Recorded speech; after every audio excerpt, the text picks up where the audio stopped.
ਨਮਸਕਾਰ, ਆਦਾਬ, ਸਤਿ ਸ੍ਰੀ ਅਕਾਲ। ਰੇਡੀਓ ਇੰਡੀਆ KRP 1110 AM ਸੁਣਦੇ ਸਾਰੇ ਸਰੋਤਿਆਂ ਦਾ ਪ੍ਰੋਗਰਾਮ ਖਬਰਸਾਰ ਦੇ ਵਿੱਚ ਬਹੁਤ-ਬਹੁਤ ਸਵਾਗਤ ਹੈ। ਪਿਛਲੇ 24 ਘੰਟੇ ਦਰਮਿਆਨ ਦੁਨੀਆ ਭਰ ਦੇ ਵਿੱਚ ਜੋ ਵੀ ਵਾਪਰਿਆ ਹੈ ਉਸ ਨੂੰ ਵਿਸਥਾਰ ਦੇ ਵਿੱਚ ਜਾਣਨ ਦੇ ਲਈ ਇਸ ਵਕਤ ਸਾਡੇ ਨਾਲ जुड़े हुए ਹਨ रेडियो इंडिया के न्यूज डायरेक्टर उमेंद्रा जी। उमेंद्रा जी, रेडियो इंडिया पर आपका बहुत-बहुत स्वागत है।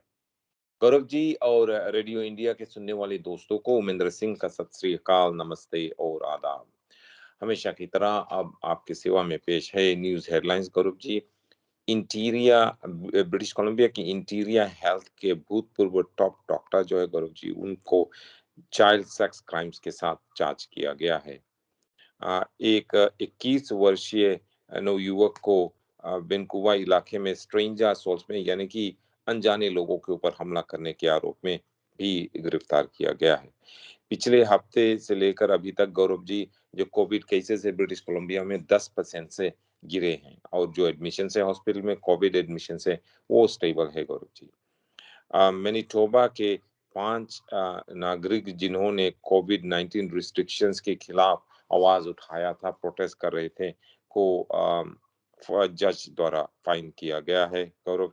और साथ-साथ में हमारे प्रधानमंत्री जस्टिन ट्रूडो जो है, उन्होंने उनके खिलाफ लोगों ने ये एलिगेशन लगाया है कि उनके सामने एक बहुत ही सुनहरा मौका था कि वे जब जर्मनी के चांसलर यहाँ आए हुए थे, तो उनके सामने ये मौका था कि वे यूरोप से और जर्मनी से कनाडा के एलएनजी बेच सके, यानी कि लिक्विफाइड नेचुरल गैस। लेकिन उन्होंने ऐसा नहीं किया और ये सुनहरा मौका उन्होंने खो दिया है गौरव जी। पिछले 6 साल में ब्रिटिश कोलंबिया की सरकार ने $400 मिलियन से भी ज्यादा से प्राइवेट सर्जरीज पे खर्च की, यानी कि प्राइवेट क्लिनिक्स पे जो सर्जरी हुई उस पे खर्च की, और लोग सरकार की इस बारे में क्रिटिसाइज कर रहे हैं, आलोचना कर रहे हैं गौरव जी। साथ साथ के खबरों में स्कूल शुरू होने वाली है और RCMP ने स्टूडेंट्स को और टीनेजर्स को चेतावनी दी है कि वे बच के रहे। कुछ टिप्स भी दिया है गौरव जी, इस बारे में अगर मौका मिले तो पेरेंट्स को और बच्चों को क्या टिप्स दिया उस बारे में भी हम बातचीत कर सकते हैं। BCGEU यानी कि हमारे सरकार के, ब्रिटिश कोलंबिया के सरकार की जो यूनियन है, कर्मचारियों की जो यूनियन है, वो एक बार फिर से ब्रिटिश कोलंबिया के सरकार के रिप्रेजेंटेटिव पब्लिक सर्विस एजेंसी के साथ बातचीत शुरू कर दी है, लेकिन टारगेटेड स्ट्राइक्स अभी भी जारी है गौरव जी। और ऐसा बताया जाता है कि कई और यूनियन लाइन में खड़े हैं कि एक बार BCGEU की जो नेगोशिएशंस खत्म हो जाती है तो उसके बाद वे यानी कि और भी यूनियंस नेगोशिएशन शुरू करेंगे। एक 100 साल पुराना चर्च गौरव जी जलकर राख हो गया है और इस बारे में एक इंक्वायरी शुरू की गई है कि किस तरह से ये आग जो है, किस तरह से ये आग शुरू हुआ है। हमारे जो डिप्टी प्राइम मिनिस्टर है क्रिस्टा फ्रीलैंड, उन्होंने यूनाइटेड स्टेट्स के भूतपूर्व प्रधान डोनाल्ड ट्रंप और उनके जो सन इन लॉ है और उनके एडवाइजर थे कुशना के खिलाफ उन्होंने कड़ी निंदा एक नई बुक में की है। कुछ अगर समय रहा तो इस बारे में हम बातचीत करेंगे गौरव जी।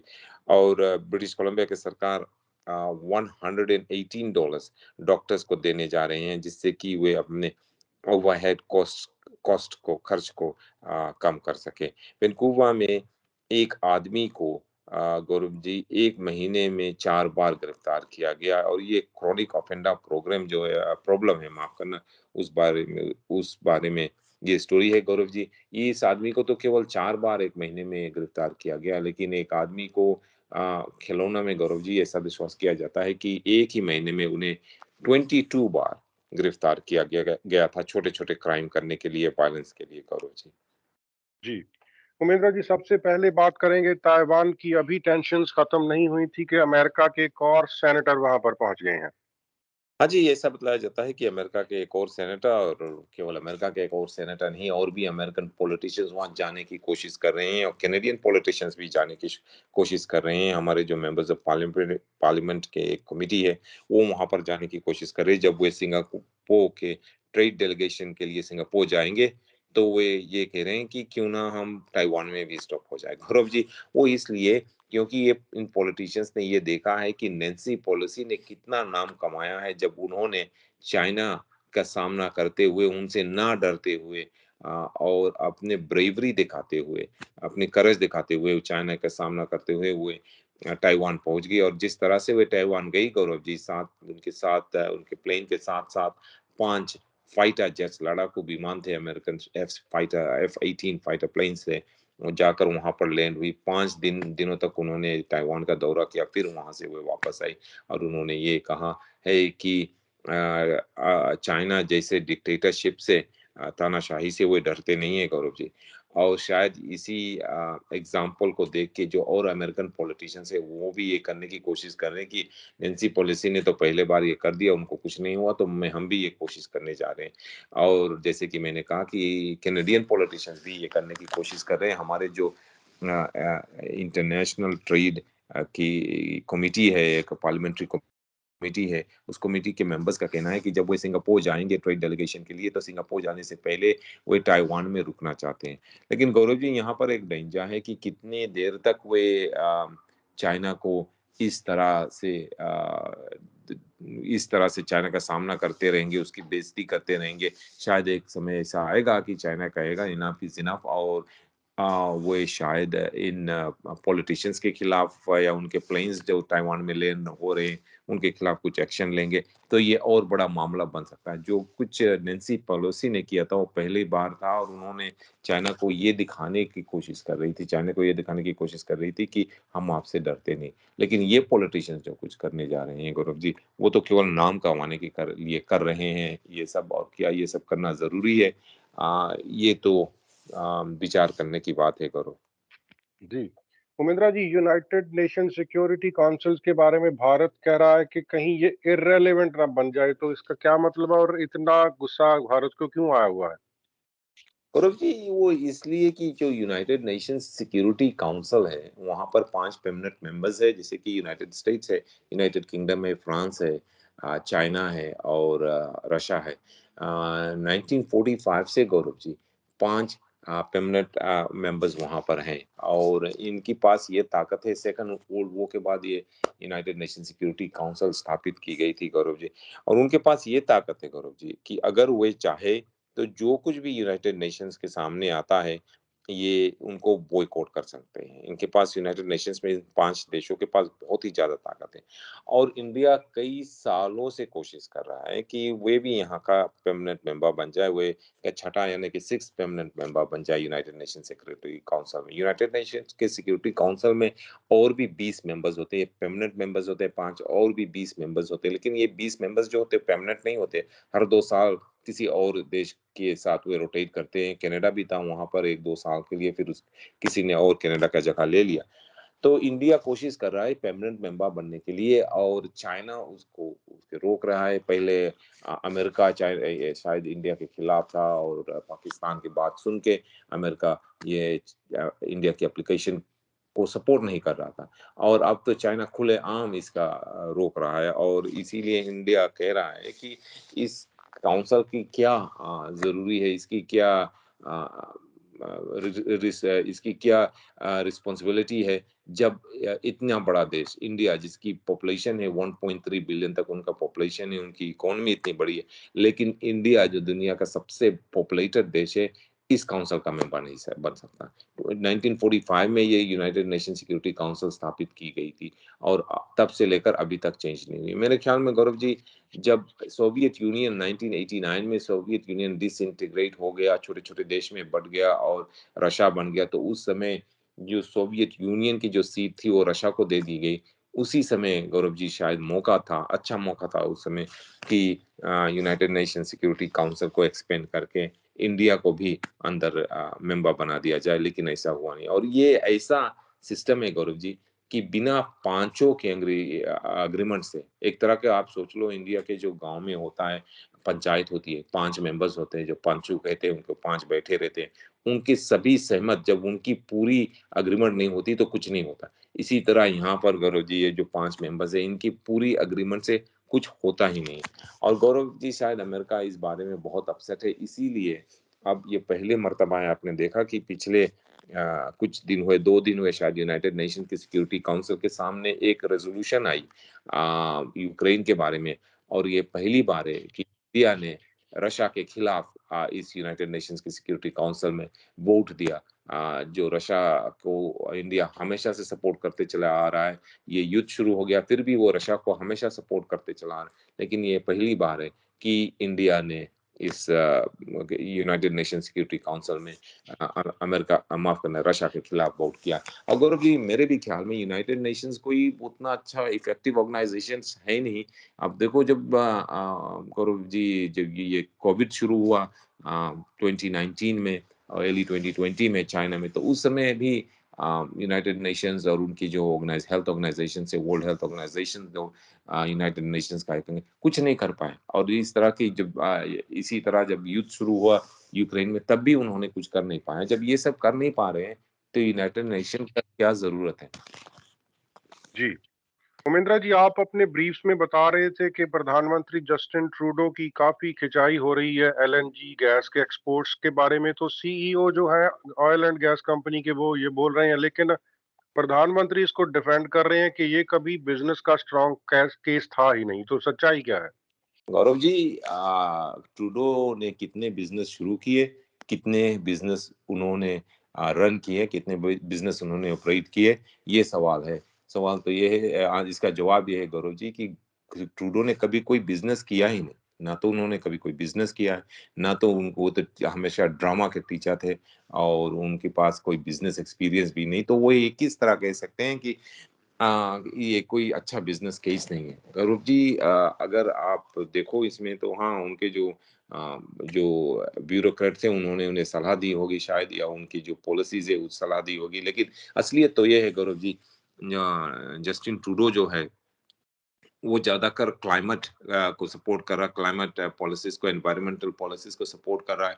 शायद इसीलिए वो ये नहीं चाहते थे कि ये एलएनजी गैस जो है, उसकी जो आइडिया है, जर्मनी से और यूरोप से बेचा जाए। जबकि और जो बिज़नेस लोग हैं, वो ये कह रहे हैं कि देखो, आपके सामने इतना अच्छा मौका था कि खुद जर्मनी जो यूरोप के सबसे बड़ा इकोनॉमी है, यूरोप के सबसे बड़ा देश है, सबसे रईस, सबसे अमीर देश है, उसका जो लीडर है यहाँ पर आया हुआ था और ये कह रहा था कि हमें यहाँ से नेचुरल गैस की ज़रूरत है, एलएनजी की ज़रूरत है, हाइड्रोजन की ज़रूरत है, क्योंकि हम रशिया से अपना रिश्ता तोड़ रहे हैं, रशिया से हम नहीं खरीदना चाहते, ये सब कुछ हम आपसे खरीदना चाहते हैं। और गौरव जी, इसकी वैल्यू जो होती है कि 100 मिलियन बिलियन डॉलर्स की होती है सालाना की। और उधर जस्टिन ट्रूडो ने कुछ उसको सपोर्ट नहीं किया, ये कहा नहीं, इसका कोई अच्छा बिज़नेस केस नहीं है। क्यों अच्छा बिज़नेस केस नहीं, इस बारे में गौरव जी, अगर वो चाहते थे, यानी कि जस्टिन ट्रूडो का ये कहना था कि जो एलएनजी है वो अल्बर्टा और ब्रिटिश कोलंबिया में ज़्यादा से ज़्यादा है, और यहाँ से पाइपलाइन द्वारा अटलांटिक कनाडा ले जाया जाएगा, फिर वहाँ से बोट द्वारा, शिप द्वारा यूरोप ले जाया जाएगा। क्यों नहीं यहाँ से ब्रिटिश कोलंबिया और अल्बर्टा से गैस को, एलएनजी को प्रिंस रूपर्ट या किसी या वैंकूवर पोर्ट में लाया जाए और यहाँ से यूरोप भेजा जाए, वो और आसान होता। और गौरव जी, इस बारे में पहले जी भी बातचीत हुई है, मेरे ख्याल से शायद 2013 में जब इलेक्शन हो रहा था ब्रिटिश कोलंबिया में, तो उस समय बहुत बड़ी इस एलएनजी की बातचीत चली थी, चर्चा चली थी।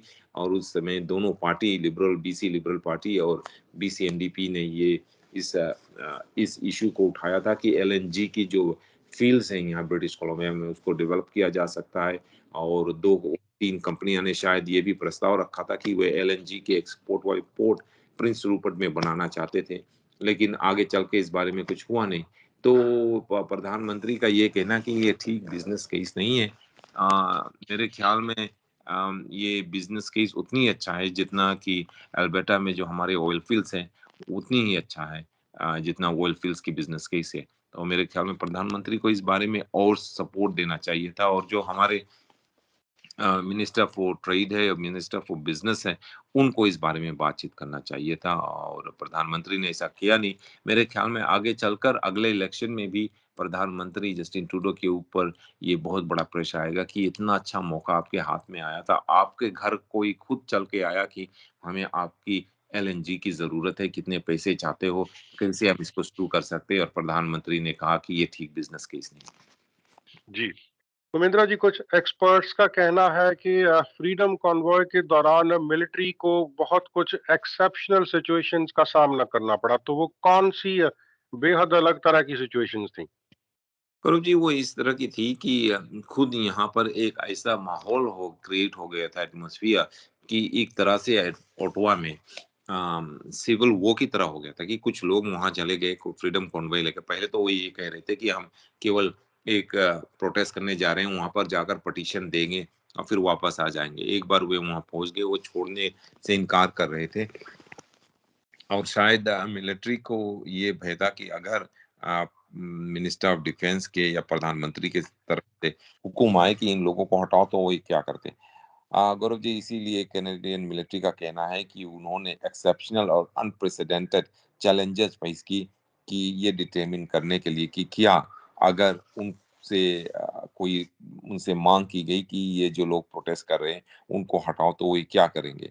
और उन्होंने कहा कि इसीलिए ये बहुत ही इम्पोर्टेंट थी क्योंकि ऐसा समस्या पहले कभी हुआ नहीं। मेरे ख्याल में हुआ होगा 1970s में, 1971 में गौरव जी, जब क्यूबेक में प्रोटेस्ट चल रहे थे और वहाँ पे कुछ ऐसे प्रोटेस्टर्स थे जो ये चाहते थे कि क्यूबेक को इंडिपेंडेंस मिल जाए। और उन्होंने ये कहा था कि कुछ लोग वहाँ पर वायलेंटली इंडिपेंडेंस लेना चाहते थे और वहाँ के ब्रिटेन के एक डिप्लोमेट को उन्होंने किडनैप कर लिया था। और उस समय भी इस तरह का माहौल क्रिएट हो गया था कि लोग सोच रहे थे शायद सिविल वॉर शुरू हो जाए। लेकिन उस समय के प्रधानमंत्री पियर ट्रूडो, जो जस्टिन ट्रूडो के अभी के प्रधानमंत्री के पिताजी थे, फादर थे, उन्होंने ये कहा कि हम वो मेजर्स एक्ट, उस समय का वो मेजर्स एक्ट उन्होंने गौरव जी इन्वोक किया और उन्होंने सैनिकों को क्यूबेक में भेजा, मॉन्ट्रियल में भेजा। वहाँ पे वे लोग जो प्रोटेस्ट कर रहे थे, उनको गिरफ्तार करके बंद किया। तो उसी तरह गौरव जी ये माहौल इस समय क्रिएट हुआ था और मेरे ख्याल से जिस तरह से शायद ये जो प्रधानमंत्री है जस्टिन ट्रूडो और उनके जो कैबिनेट है, वो हिचकिचा रहे थे, कभी ये कह रहे थे, कभी वो कह रहे थे कि क्या कर रहे हैं। उन्होंने साफ से कहा नहीं कि क्यों उन्होंने इमरजेंसी पावर्स एक्ट जो है उन्होंने वो किया। मेरे ख्याल में उन्होंने जो किया ठीक ही किया क्योंकि ओटावा को इन लोगों ने पूरी तरह से बंद कर दिया था। पार्लियामेंट में मेंबर्स ऑफ पार्लियामेंट नहीं जा सकते थे, वहाँ के लोग काम नहीं कर सकते थे, उनके बिज़नेसेस बंद कर दिए थे।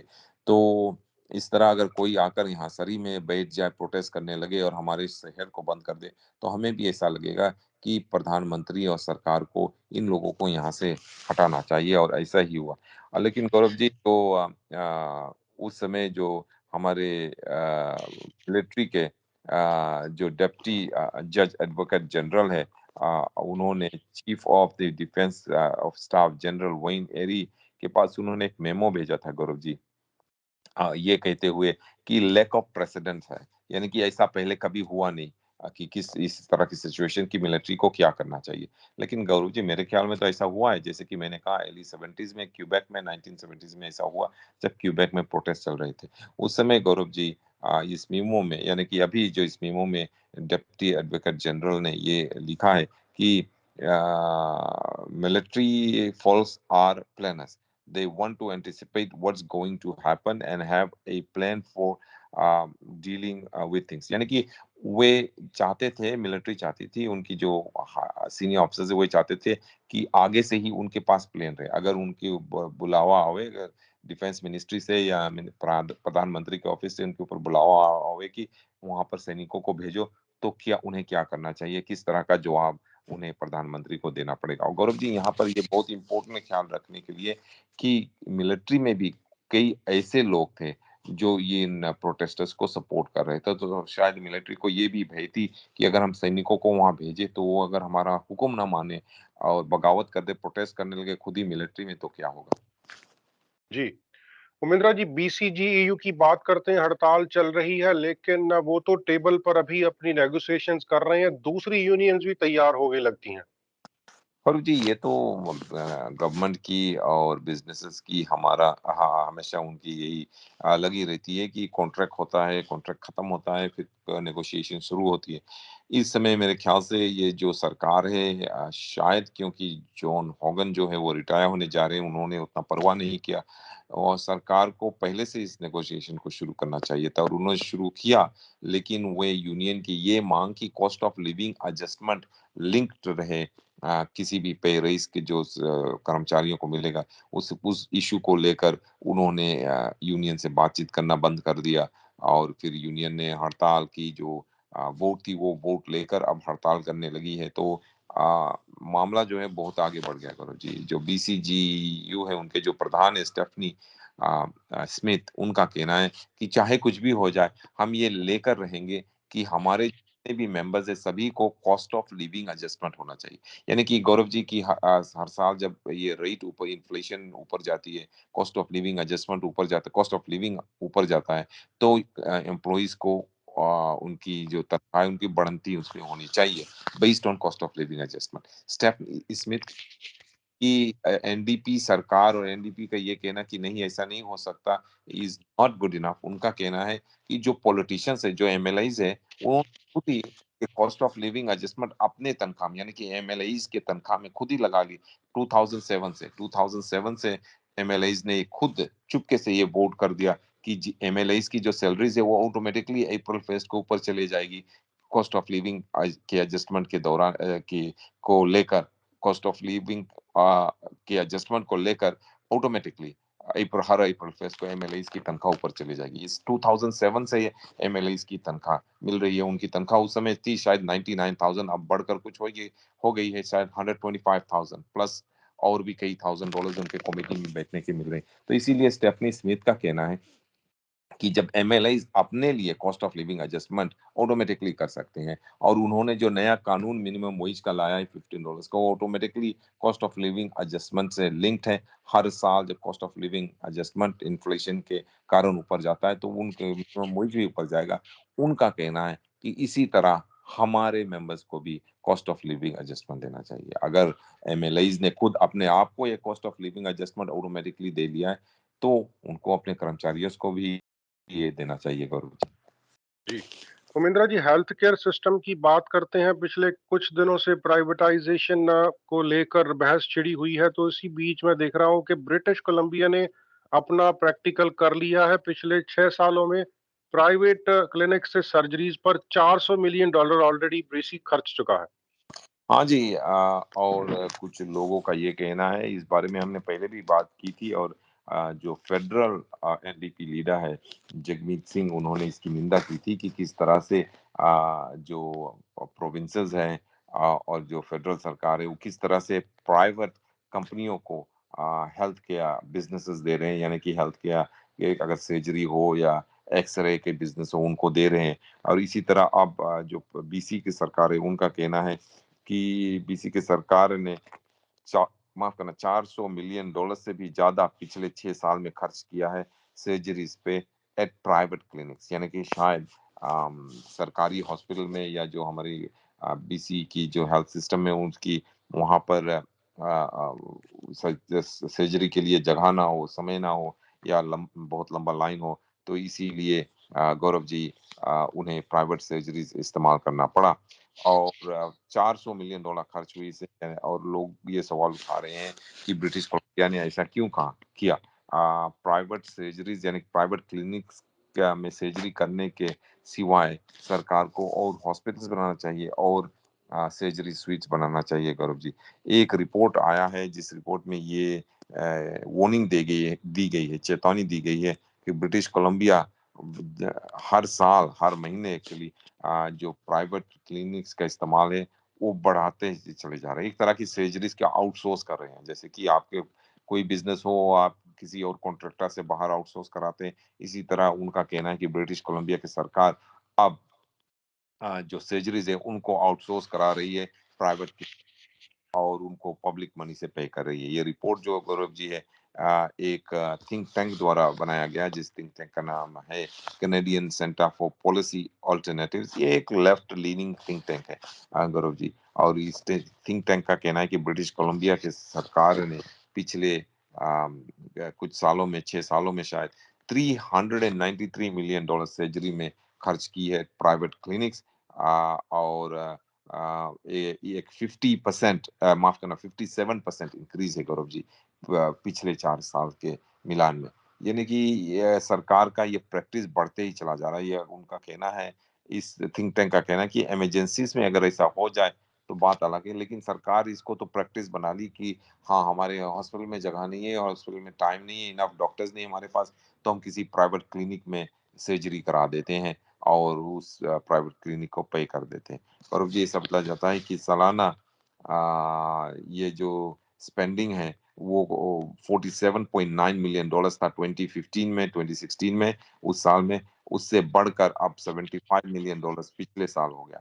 तो आप देखते हैं कि 47.9 मिलियन से 2015 से लेकर पिछले साल यानी कि 2021 में 75 मिलियन बढ़ गया गौरव जी। और प्रोविंस जो है हमारे ब्रिटिश कोलंबिया प्रोविंस ने 45 प्राइवेट क्लिनिक्स है, उनको इस्तेमाल करके प्राइवेटली ये जो सर्जरीज है कराते हैं, और इससे कई लोग खुश नहीं है। और साथ साथ में साइमन फ्रेजर यूनिवर्सिटी के जो हेल्थ पॉलिसी रिसर्चर है एंड्रू लॉन्गहर्स्ट, उनका कहना है कि इस तरह से अगर ऐसा ही होते रहा तो आगे चल के जो हमारे यो यूनिवर्सल हेल्थ केयर सिस्टम है वो बदल जाएगा और ये एक शायद प्राइवेट हेल्थ केयर सिस्टम बन जाएगा।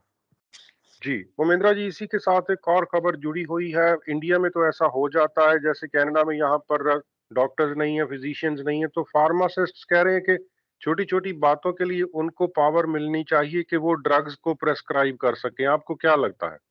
गौरव जी, ये अच्छा वो जो सुझाव है बहुत अच्छा है, लेकिन पहले भी ऐसा था। पहले थे हम जब लोगों को ड्रग्स की दवा की ज़रूरत होती थी तो आप जो अपने डॉक्टर्स के पास जाओ, वहाँ से उनसे प्रिस्क्रिप्शन लेकर आओ, फिर आप अपने फार्मासिस्ट के पास जाओ। तो अब क्या हो गया कि आप फार्मासिस्ट के पास जा सकते हैं, फार्मासिस्ट डॉक्टर के पास फैक्स कर सकता है और डॉक्टर वो प्रिस्क्रिप्शन करके वापस फार्मासिस्ट के पास फैक्स कर सकता है।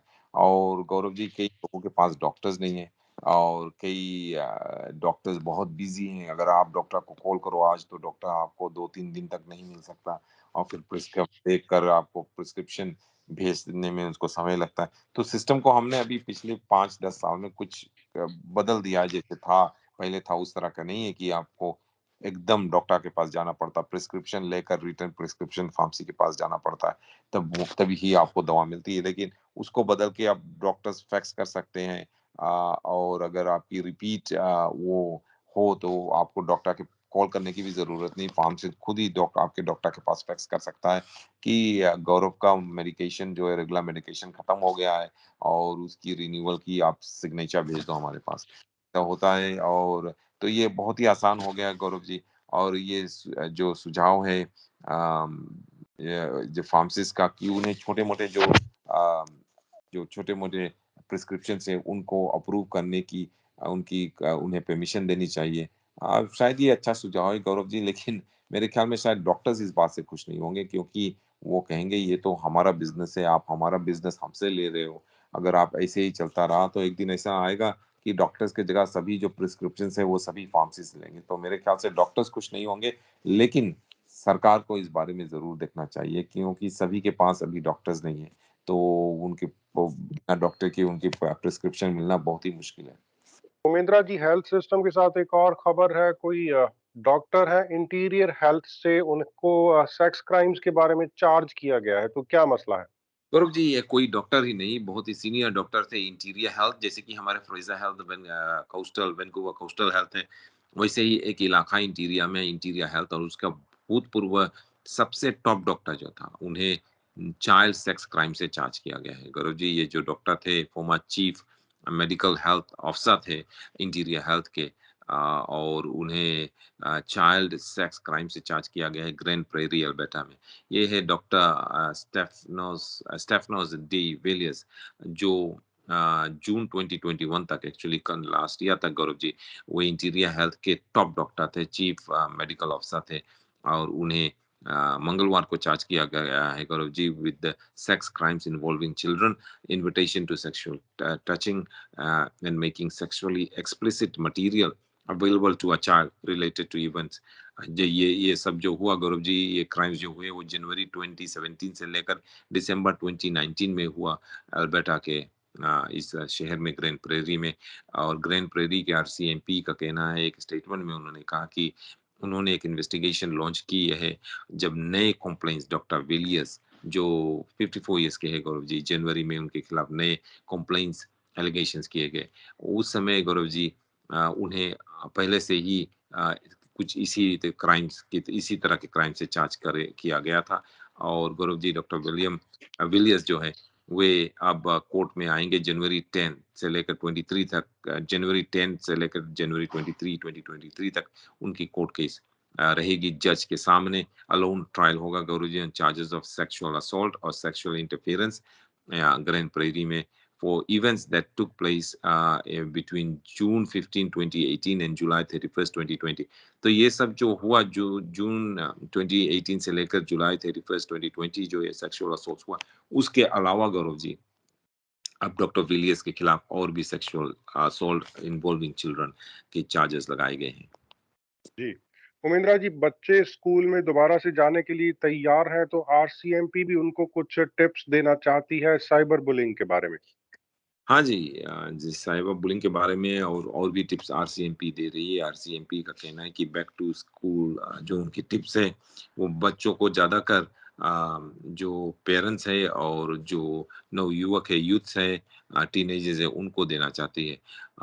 उनका कहना है, आरसीएमपी का कहना है कि उन्हें मालूम है कि स्कूल सप्लाईज की शॉपिंग करने के लिए और कपड़े खरीदने के लिए जो खरीदने में बहुत बिजी है, बहुत व्यस्त है स्टूडेंट्स, लेकिन वे उनको ये भी चेतावनी देना चाहते हैं कि जब वो स्कूल जाएं तो वे बच के रहें कि किस तरह से वे बचे जब ऑनलाइन सेफ्टी उनकी कैसे हो जब वो ऑनलाइन जाए गौरव जी।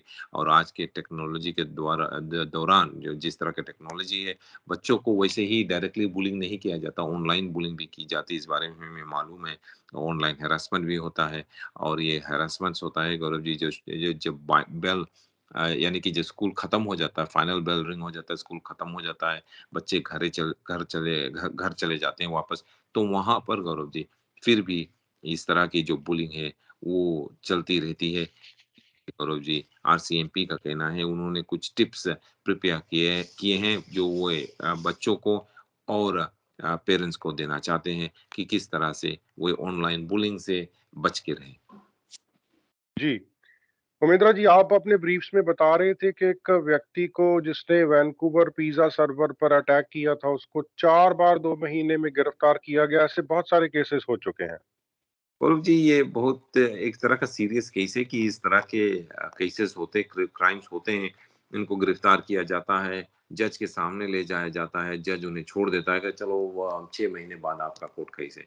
और वे फिर गौरव जी बाहर चले जाते हैं सोसाइटी में, फिर वही इसी तरह का क्राइम करते हैं। इस बारे में एक व्यक्ति को शायद जुलाई में केलोना में गिरफ्तार किया गया था। एक ही महीने में उस व्यक्ति को 22 बार गिरफ्तार किया गया था गौरव जी। और जो ये वैंकूवर पिज़्ज़ा सेवा के ऊपर हड़ताल हुआ, अटैक हुआ गौरव जी, ये आदमी था, उन्होंने थ्रेटन किया था कि पिज़्ज़ा सेवा को वे जान से मार देंगे। उन्हें 2 महीने में 4 बार गिरफ्तार किया गया। पुलिस का कहना है, वैंकूवर पुलिस का कहना है कि ये एक एग्ज़ाम्पल है, क्रोनिक ऑफेंडर है। और गौरव जी ये आदमी ने थ्रेटन किया था वैंकूवर के इस पिज़्ज़ा सेवा को कि मैं आपकी जान ले लूँगा। इसका नाम है वान सेना गौरव जी। और इन्हें असॉल्ट के जून 19 को गिरफ्तार किया गया था। और जून 19 से 1 महीने पहले उन्होंने एक छुरा निकालकर एक फ्रेश स्लाइस पिज़्ज़ा एम्प्लॉयी के ऊपर हमला किया था, जिन्होंने उन्हें एक एंटायर पाई, पूरा पाई देने से इनकार कर दिया। उनको केवल एक पीस पाई दिया। वो गुस्से में आकर छुरा निकाल कर उनसे ये कहा, मैं अगर आपने मुझे पूरा पाई नहीं दिया तो मैं आपका जान ले लूँगा।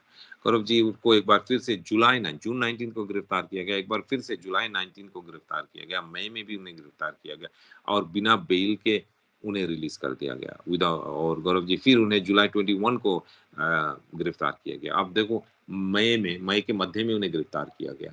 जून 19 को उन्हें गिरफ्तार किया गया, जुलाई 19 को उन्हें गिरफ्तार किया, जुलाई 21 को उन्हें फिर से एक और असॉल्ट के लिए गिरफ्तार किया गया। चारों बार इन्हें गिरफ्तार किया गया असॉल्ट के लिए गौरव जी। और अब उन्हें अगस्त 17 तक जेल में हुए थे गौरव जी, जब उन्होंने गिल्टी प्ली की पोजेशन ऑफ अ वेपन जून 19 के जो केस था उसमें, और इशूइंग थ्रेट्स किसी को वो पिज्जा डिलीवरी ड्राइवर जो था पिज्जा सेवा को थ्रेट किया था जो उसमें भी, और असॉल्ट जो जुलाई 21 का था उन्हें उन्होंने सभी सभी चार्जेस को गिल्टी प्ली लिया है। और जो जून 19 का चार्ज था उसे जज ने रोक दिया। वो थेफ्ट का चार्ज था, चोरी का चार्ज था, पिज़्ज़ा शॉप से उन्होंने चोरी की थी, उस चार्ज को जज ने हटा दिया। और गौरव जी उन्हें एक बार फिर से अब छोड़ दिया गया है। अगस्त 17 तारीख को कोर्ट ने उन्हें फिर छोड़ दिया है। और फिर जैसे ही उसके अगस्त 17 तारीख को उन्हें छोड़ा गया, अगस्त 23 को गौरव जी 2 दिन हुए, उन्हें फिर से गिरफ्तार किया गया on a new assault charge. फिर से उन्होंने किसी को असॉल्ट किया। और गौरव जी वैंकूवर पुलिस के सार्जेंट स्टीव एडिसन का कहना है, these are the kind of stories we are hearing over and over and over again. A case like this is not unusual for our officers to see, where we have one person in the community who commits a number of crimes over and over and over again. उनका ये कहना है कि जो BC के शहर हैं, सभी बड़े-बड़े शहर वहाँ सभी जगह इस तरह के केसेस होते हैं कि कुछ लोग जो होते हैं क्रोनिक ऑफेंडर्स होते हैं, बार-बार उन्हें गिरफ्तार किया जाता है। गौरव जी अब ब्रिटिश कोलंबिया के सरकार के ऊपर प्रेशर आ रहा है कि किस तरह से एक सॉल्यूशन को लाया जाए सामने जिससे कि रिपीट और क्रोनिक ऑफेंडर्स को रोका जा सके और उन्हें जजेस के सामने ले जाया जाता है। जजेस उन्हें छोड़ देते हैं बिना बेल के और वे एक बार फिर से आकर कम्युनिटी में क्राइम करने लगते हैं। तो क्या इन लोगों को एक बार जब वो गिरफ्तार होते हैं, क्या उनको छोड़ा नहीं जाए? क्या सरकार के पास उतनी रिसोर्सेज़ है कि इन लोगों को पकड़ के जेल में रखे और क्या ये ठीक है कि उनको अरेस्ट करके इतने दिनों तक जेल में रखा जाए जब तक उनका केस ना हो?